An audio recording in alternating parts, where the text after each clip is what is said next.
how to get back into life after vacation and battling the post-vacation blues. What advice would you give to young couples? Have you guys been house hunting yet, or when do you plan on doing so? How do you motivate yourself to stick to your financial goals? Would you recommend going ring shopping before getting engaged? Well, hello everyone, what is up, and welcome back to my channel. If you're new, my name is Brianna, and welcome to our monthly coffee chat where we just sit, we chat, we hang out. It's like being on FaceTime with one of the girlies. So welcome on in. If you're new, subscribe down below. We have a fun, chaotic little corner of the internet around here, so I would love if you would subscribe and stick around. Today it is still summer, but I am just in the mood for like a snuggly day, so I have on like my nice big oversized hoodie. These are my all-time favorite hoodies as well. I did get a question in the monthly coffee chat, like my favorite hoodies for fall. It's these. I'll have this link down below. It's the Abercrombie, I think it's Essential Sunday hoodie or Essential oversized hoodie or something, and I think it's a men's, but I love it. I have it in 3 colors, gray, black, and brown, and then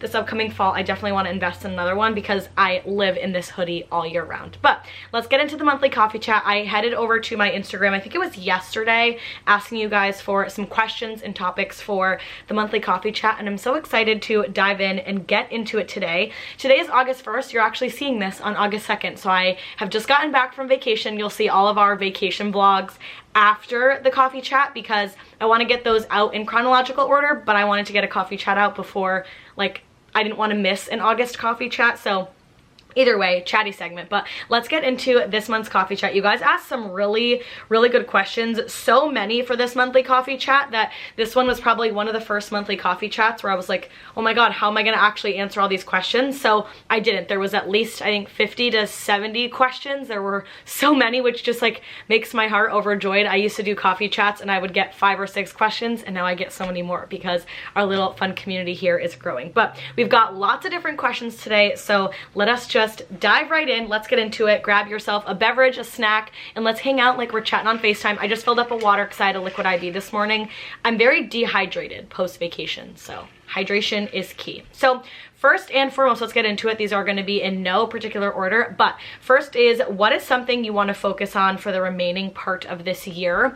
Something that I really want to focus on the remainder of the year is quality downtime. I feel like our year from beginning to right now, we knew that this year was going to be a really busy, monster, crazy year with our wedding. We had 3 friends' weddings. We have another wedding after our wedding. We just have so much going on this year. We have our mini moon, we had trips, we had weekend plans, just so many things, and where it has been such a beautiful and fulfilling year of so many fun, big, monumental moments, I am ready to hibernate. Like, I just want to prioritize being at home and relaxing with Corey and spending quality time just in my own orifice and in my own space. And that is definitely something that I'm looking forward to because I just feel like we've been go nonstop, that I am very much looking forward to a relaxing remainder of the year. So because we really don't have anything booked from October to December, minus a few, like 1 or 2 little things,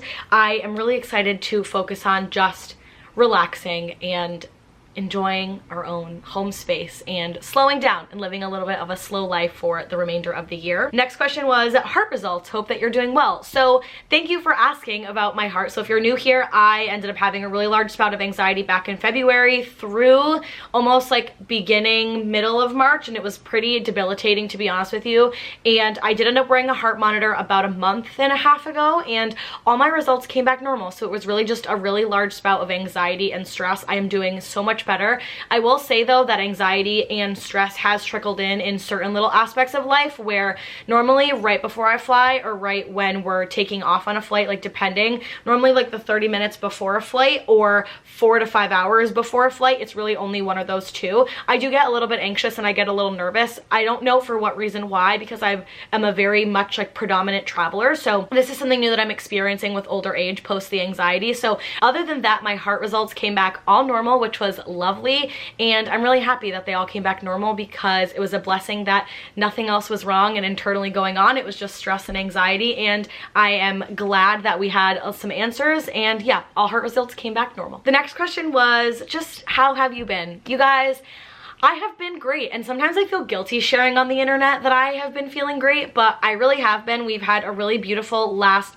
few weeks. We just came back from a family Disney trip. We have a wedding this weekend. Like, there is just so much goodness in the air right now, and the weather is warm. It is beautiful, and yeah, I've just been really, really good. I will say I feel a little on the cusp of burnout. Definitely, I feel like we have just been kind of moving along with the bridal shower, the Disney trip, we have another wedding, like just there's a lot of burnout, and I feel like I'm on that threshold of burnout. So right now I am excited that I won't be vlogging for the next few weeks because the Disney content will be rolling out, so I'll have a lot of time to just rest and recharge and quality time with Corey versus picking up a camera. So that will be a nice little break and a little bit of a change. So I'm feeling really good, I'm feeling really happy, but I do feel a little bit of that cusp of burnout. So I'm excited to be recharging and resting for a little while, but other than that, I have been feeling great. The next question was, can you talk about your transition to moving in with Corey? Yes, I can. So Corey and I started dating in February of 2017. We moved in together in August of 2018. So February to March, April, May, June, July, August. So about a year and a half, 18 months into our relationship, we did move in together. And I would say that the transition for moving in together for the most part was pretty easy. We had always spent larger periods of time together before we had moved in. So he would visit me at college and stay with me for, you know, a long weekend at a clip. We went on vacation to visit my dad once for a week before. So we had lived together for a little bit of a spout of time before. However, I will say that when we did transition to moving in together, I would say the two biggest challenges that we faced were financial challenges. And then the second challenge was just melding our lifestyles together. It was definitely a challenge. For example, I am someone that likes things done right away or in that instant, and I really don't love a lot of clutter. Corey is my polar opposite in that way. Corey doesn't really mind clutter. He kind of leaves things scattered around, like little pieces of himself. Like I always say, like his puzzle pieces are all over the place because he always leaves little things everywhere, and it doesn't make it messy, it just makes it cluttered, and my brain can't function with clutter. So when we moved in together, the transition in the beginning, that was a struggle, was when we were just trying to figure out how the other person lived. And I would say my biggest tip was just over communication. We were constantly talking about things that we liked or wanted to change, or an area of opportunity for the two of us. I don't like to use the word things we wanted to change about each other, because let me tell you, I don't think that you can change anything about a person. You either need to love them for their flaws, or that person is not for you. And so I never wanted him to change. I just wanted us to come to an agreement and find area of opportunity where we both could do better. So for example, Corey loves to leave a wet towel on the bed or on the floor, and that drives me absolutely bananas. So I always tell him hey, I think an area of opportunity is, can you please try to put your towel either right away in the laundry bin, or can you walk it right back to the bathroom to hang up your towel? I also was someone that always wanted things done instantly. So Corey would say, hey, I know you said you wanted to make the bed. Let me please put away these 1 or 2 dishes, and then I will come into the bedroom and we'll make the bed. So very much finding those areas of opportunity and compromise. And then I would say the second thing in terms of transition that we struggled with was finances. So when we moved in together, we were not making a lot of money. We were just getting our first full-time job off the ground, and it was our first kind of time living on our own, paying for rent, utilities, groceries, weekend activities, and so on. So we really did struggle financially, and something that we would do at the beginning of every month was what were our top 3s of the month, whether it was me getting my nails done, or us wanting to go on a dinner date, or try a new restaurant, or go to the movies. And we always made sure to try to budget specifically for those certain things when we started moving in together. But our transition to moving in together was relatively simple, minus those 2 challenges were financial and just making sure that we lived cohesively together. But those challenges really didn't last too long. We're very good about communicating with each other. So that was how we kind of transitioned to moving in together. Next question was, would you recommend going ring shopping before getting engaged? 100% yes. I am so unbelievably passionate about your partner taking you ring shopping. You are the one that is going to wear this ring for the rest of your life. You need to make sure it is something that you absolutely love. The reason I say that is I am also very pro not changing your engagement ring or your wedding ring, for example. I'm not about the upgrade life. I'm about keeping the same ring that you got when the day you got engaged until the day that you take your last breath. I'm very passionate about that. And I believe that going ring shopping before you get engaged is so important. I tried on about 3 to 4 different style diamonds. I tried on a different setting, and ultimately I went with what I loved the most, which I kind of knew going into it that I really wanted an oval. However, I tried on an emerald, I tried on an elongated cushion cut, I think I tried on like a round brilliant. There were a few different styles that I tried, and I'm so glad that I tried them because now I have no regrets. Like, I knew exactly what I wanted.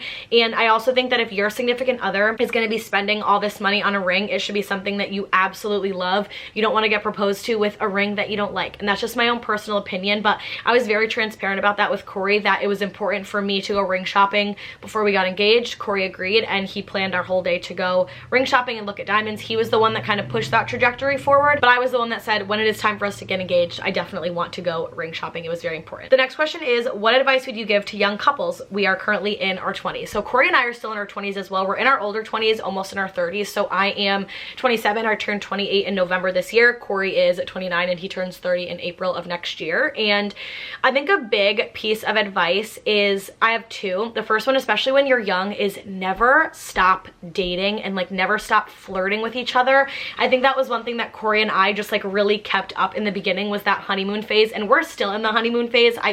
People say the honeymoon phase goes away, and like, I'm 7 years in, gonna get married and going into our 8th year of being together, and that honeymoon phase has not left. Like, I am still very much in the honeymoon phase, but I think just like still going on dates and dating and flirting and giving it effort. I think you oftentimes like get really comfortable and you're just like in it for the thrill and you're in it for the fun of being in a relationship, but in your 20s is when like you find your person. So like, give it 110%, give it all that you've got, and flirt and date and be 110% in it. I think that that was something that Corey and I did right from the beginning, and I think it made our relationship really, really strong, was just giving each other 120%. I was not scared to say, I'm hanging out with Corey this weekend, or I wasn't scared to say how much I loved him, and we just always gave our relationship 120%. So I would say that's definitely a big piece of advice that I would give, is keep flirting, keep dating, and this could be the real deal. And maybe it is. I knew right away that Corey was going to be the person that I wanted to spend my life with, so I always prioritized Corey and I put him first. And I think when you know, you know, and just because you're young doesn't mean that you don't know anything, and when you know, you know. And so I hope that was good advice. I feel like that was a little bit rambly, but yeah, that would definitely be my advice for like young couples in your 20s. Like, give it 110%, flirt, date, do all the things, like, and live in the best honeymoon phase that you can, because when you love someone, don't be scared to say that you love them, and don't be scared to show them. It's not corny or embarrassing or any of that nature to love somebody wholeheartedly, and I'm a big proponent in that. So I never think that you should shield your love, and when you know, you know. Next question is, adjusting to life post-grad, any advice? So I remember having a really difficult time navigating my post-grad, like post-college life. So I graduated from college in 2018, and 3 weeks after I graduated, I jumped right into the real world. I moved back up to Boston and I started my first big girl job. And something that I really, really, really struggled with was balance, like personal life and work life and just social life balance. When I first graduated from college, you go from this really fun, lighthearted, non-responsibility set of life to, for me, 3 weeks later, I was in a corporate America job setting. I was working 9 to 5. I was commuting an hour in and an hour out of the city every day for work, and cooking my own meals, and just like, you don't get to just like sleep in and maybe skip a class. Like, it's just not the way that it works anymore, and you have to be really disciplined. And my biggest piece of advice is protect your mental peace, because it is so unbelievably important to make time for yourself, make time to decompress, where socialization is so important. You cannot pour out of an empty glass. So you need to make sure that you're prioritizing yourself, taking time for yourself. And I think that is so unbelievably important post-grad, is you're also finding yourself when you're post-grad. I remember starting my first job and just trying to figure out who I wanted to be in my professional life and who I wanted to be as I became an adult. And you need time to reflect on that and prioritize yourself and relax. So protect your mental peace. And then the other one is find a really good work-life, personal life balance. There is time for socialization after work. There is also time to come home, take a shower, put your pajamas on, eat dinner, and binge a show for 3 hours because you have to get up to work the next day. Find the balance. It is so important to prioritize both. So that would be my advice post-grad, is you're going to be finding yourself, so it might be a little bit challenging in the beginning, but make sure that you're always finding the balance between work life and personal life, and protect your mental peace and put yourself first, because you're living this life for the first time and you want to make sure that you enjoy it while also making sure that you don't burn out along the way. The next question is, what's something you're doing to prioritize self-love / self-care this month? So in terms of prioritizing self-love and self-care, I definitely have two things. The first one is just setting after work boundaries and like setting after work parameters. I find that the last few months we've been just moving and grooving about after work, and I'm really burnt. I'm tired. I don't want to do stuff after work. I just want to chill. I want to relax. So one thing I'm doing to prioritize self-care is giving myself an allotment of things I can do during the week. So for example, if I want to go out to dinner with a friend on a Wednesday, I can only do one more thing after work that week. So I'm just trying to limit things that I'm doing during the week so that I can actually just relax and rest at home and prioritize, you know, self-care and reading and doing a face mask and cooking a nice summer dinner with Corey and then watching a movie or going for a walk and going for ice cream. But in terms of like big social plans, we have a lot of stuff going on with the wedding that I'm just trying to not overdo. So that is how I am prioritizing self-care and self-love this month. Just resting and recharging other than the plans that we currently already have. Next was how to get back into life after vacation and battling the post-vacation blues.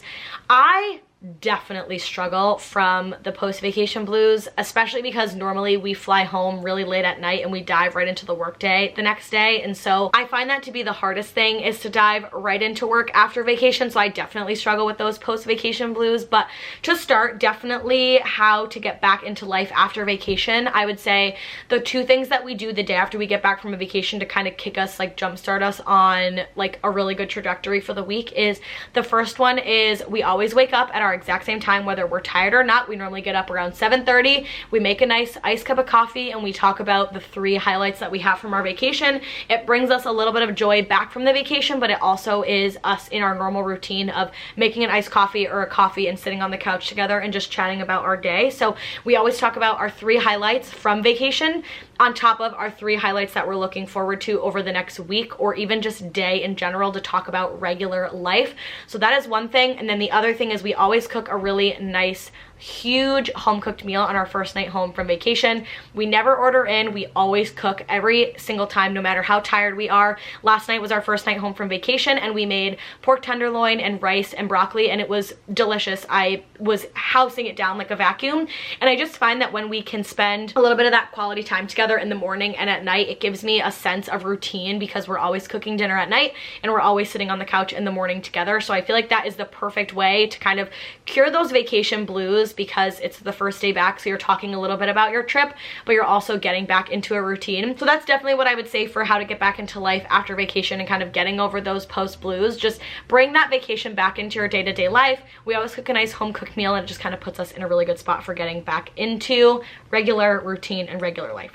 Next is, have you guys been house hunting yet, or when do you plan on doing so? So we have not started house hunting yet. We do not plan on it for a little while. So no, we have not started house hunting yet. I always look on houses at Zillow just to get an idea of the market, what we're looking for, what houses are like turning on the market right now, just so that we have some sort of a baseline. When do we plan on looking? Honestly, we have no idea. I think that we're gonna start looking for houses maybe next summer or like early spring.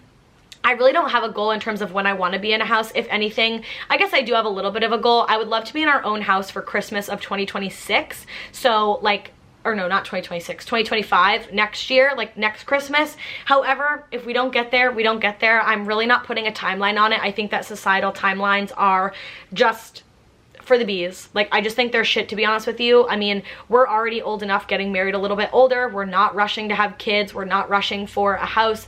We're not really rushing for anything right now. We're just enjoying everyday life and what life has to throw at us. So right now, in terms of house hunting, we haven't started yet, but we are planning to start in spring of summer of 2025. Next question is, can you talk about navigating big life changes? I'm about to start grad school. So I think when you're trying to navigate really big, uprooting life changes, it is so important to keep a little bit of consistency in your day-to-day life. I think that big life changes are great. Things are awesome when you have really big life changes. For example, you know, we're planning a wedding, or when you're buying a home or starting grad school. Like, a lot of your day-to-day life is going to change, and a lot of things are going to feel out of your control, and it's going to feel very much regimented, very structured. And when it comes to big life changes, I have two pieces of advice. The first one is try your hardest to keep a little bit of your same everyday life, whether that's making your coffee first thing in the morning, or reading before you go to bed, or I don't know, like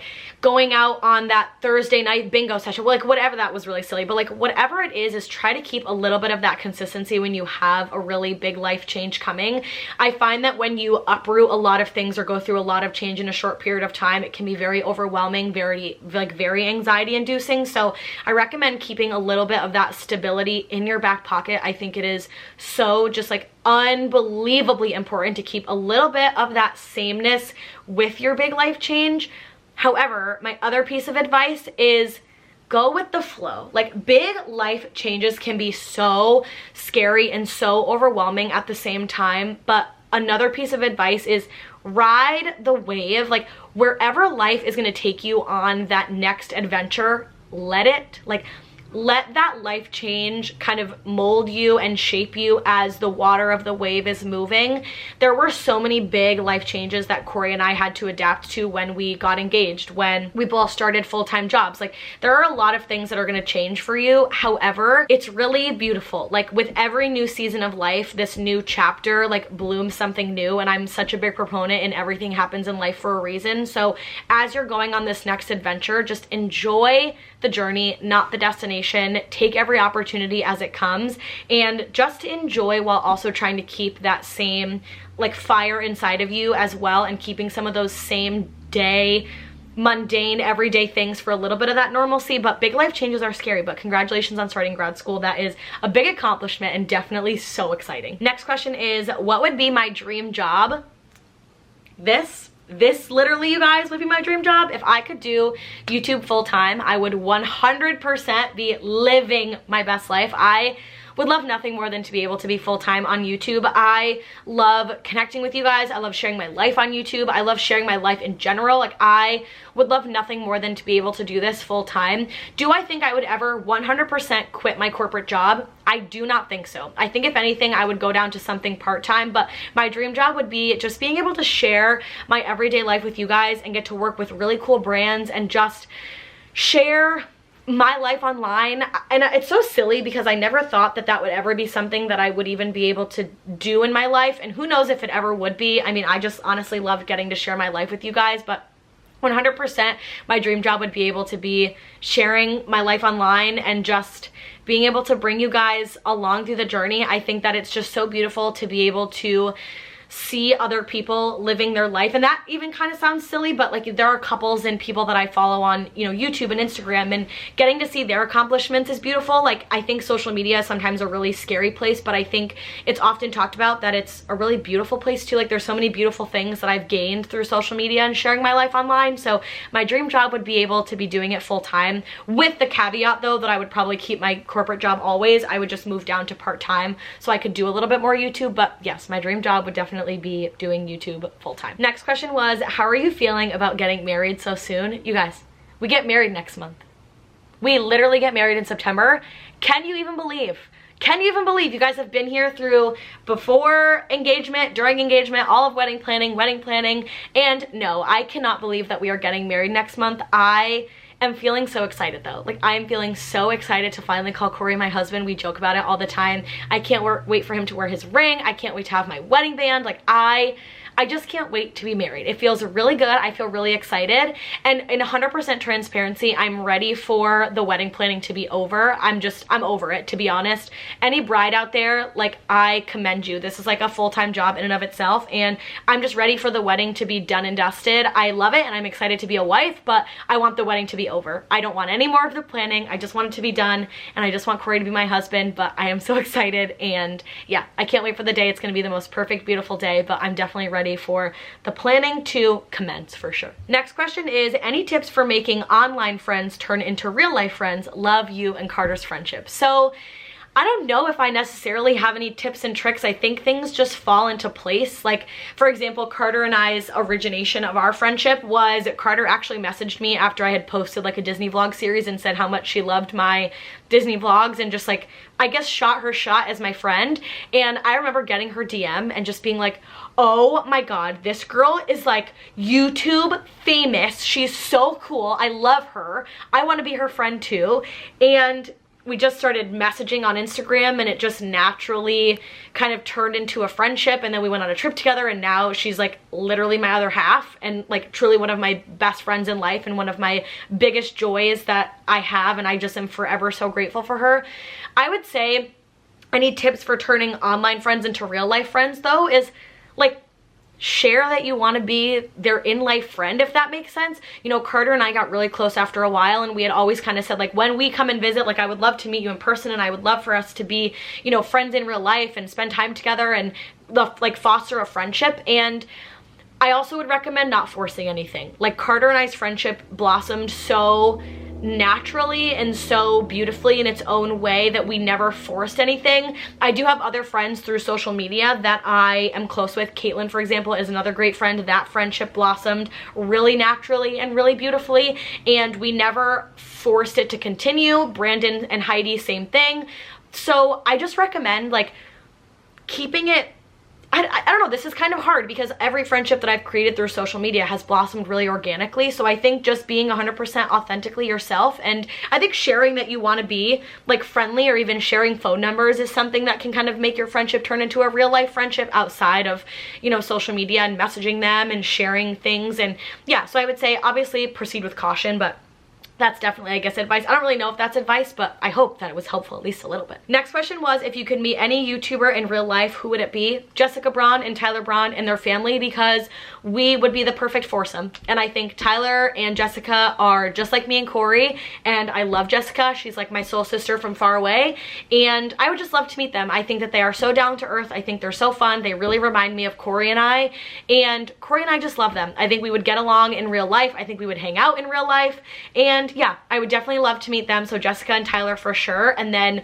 secondly, they're not necessarily on YouTube, but they are in like the online space, would be Bethany Vinton and Colin and Bella from the Main Street Dish. I text Bethany a lot. I feel like we're really good friends outside of, you know, social media in general, but I would love to meet Colin and Bella too. I think again, like we would all get along so well. So those are definitely people that I would love to meet in just like the real world scope.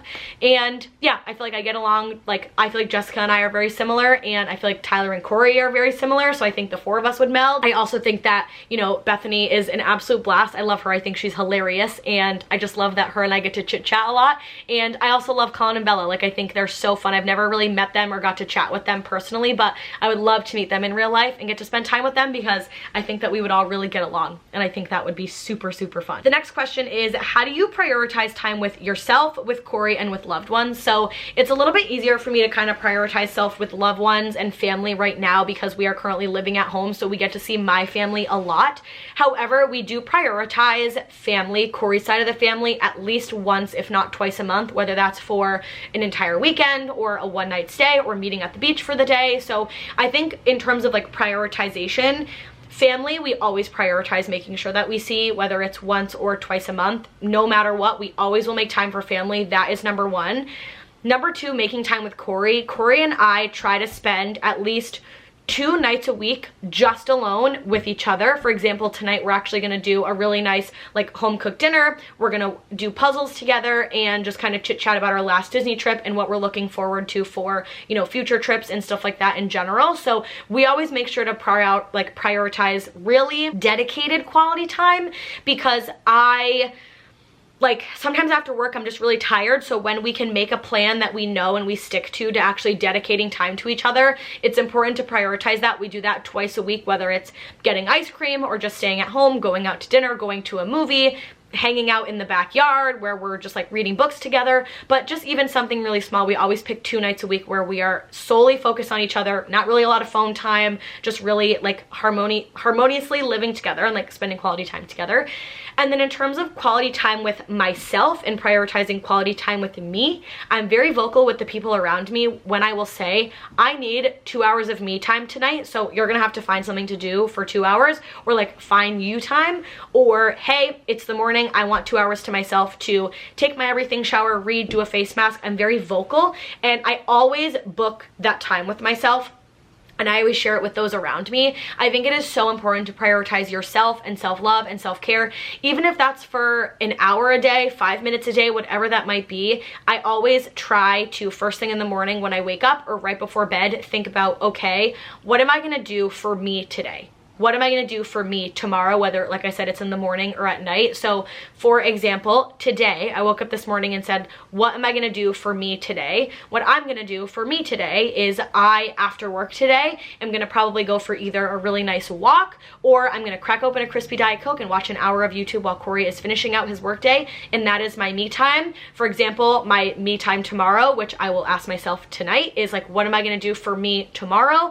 My me time tomorrow is my everything shower, because we have a wedding this weekend, so I'm gonna spend time doing a face mask, taking a nice shower, watching a YouTube video, making a nice coffee. So that is gonna be my me time tomorrow. But you have to speak it out loud. You have to think about it, and that's how I prioritize it, is making sure that I am having that conversation with me, having that conversation with those around me. It is so unbelievably important, like so important. So that's how I try to prioritize. It can be difficult, but I always do 2 nights a week of me and Corey time, 100%. We always plan at least 1 to 2 weekend trips away to visit Corey's family. Again, we live with my family, so they're around all the time. And then prioritizing myself, I ask myself every day, how much time do I have for myself, and what am I gonna do for me today? So that's really how I prioritize it as well. The next question is, how do you motivate yourself to stick to your financial goals?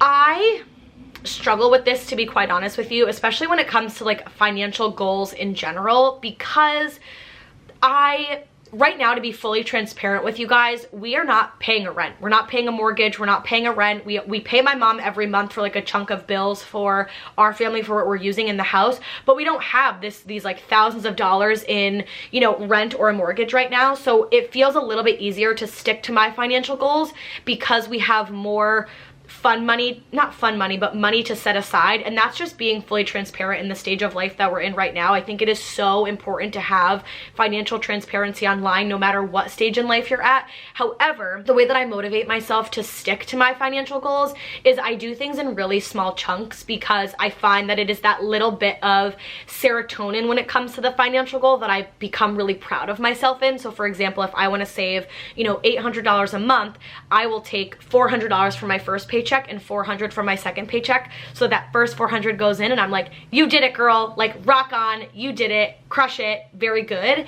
And I think that that's something that has helped me, is those like little wins along the way really keep me regimented.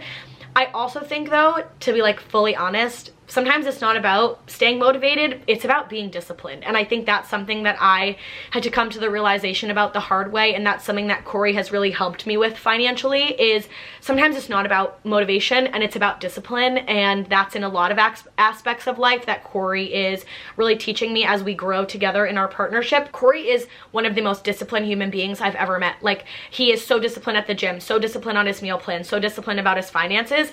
And I'm just not. Like, I'm not a disciplined person. And, you know, I think I struggle because sometimes people ask, or I ask Corey, like, how do you stay motivated? Like, what makes you want to do that every day? He's like, Brianna, I don't want to do that every day, but I have the discipline in knowing that it's like, I need to do it every day. And that's something that he's really rubbed off on me, and a really great quality that I see in Corey that I would love to have myself is his discipline. So the other thing is, Corey helps me be disciplined in my financial goals. He says to me, hey, did you allocate that money yet? Did you save it yet? Did you do this? Did you do that? And I say, oh no, I didn't do it yet. And he's like, do it now. Do it by the end of the day. We're gonna do it before we go to bed. And it's helping me stay really disciplined. And sometimes it's about discipline, not about motivation, especially financially, because you wanna spend your money. I don't always wanna save my money, but it's about being disciplined, and Corey has totally helped me in that front and give me kind of like a whole new outlook on that, which I definitely love him for that because it has helped me so much. And then we are going to end on a really good question, which is just, how's life going and are you enjoying your last 2 months of being engaged? So life is going really well. Like I said, we're in a really busy season. We're doing a lot of final touches on the wedding. We are doing a lot of stuff personally. We have a wedding this weekend. We have a wedding 2 weeks after that. We are getting ready for our wedding, which is so soon. So life is going really good, but again, just trying to prioritize enjoying the time at home that we do have. And how am I enjoying the last 2 months of being engaged? I am just happy. I'm just so happy to be at a stage in life where we are finishing out planning our wedding, and I'm ready for the wedding planning to be done. But I am just enjoying our last 2 months engaged before we're husband and wife, and before that next kind of big chapter of our life commences where, you know, I change my name and we combine our finances. So I'm living and I'm enjoying, and I'm loving every second of it, and it feels really exciting to be in a really good place and just have a lot of things to look forward to. And I'm enjoying my last 2 months as a single gal, and yeah, I'm just really excited and loving every little moment of it. That is going to conclude this month's coffee chat. I feel like this was a fun, chatty one. I'm definitely out of breath, so give me a second to sip my water, but with that, thank you all so much for hanging out, chatting on FaceTime. This coffee chat felt definitely a little like chaotic this time. I feel like I was talking really loud and yelling and just, you know, utter chaos as always. But with that, if you've made it this far in the video, comment down below, what emoji am I feeling like? We did cherries last time. Comment down below a taco. Yeah, I'm like in my taco era, as I always am, because I love tacos. So comment down below a little taco if you make it all the way to the end of this video, because I think that would be fun. But I love you guys so much, and I will see you in the next one.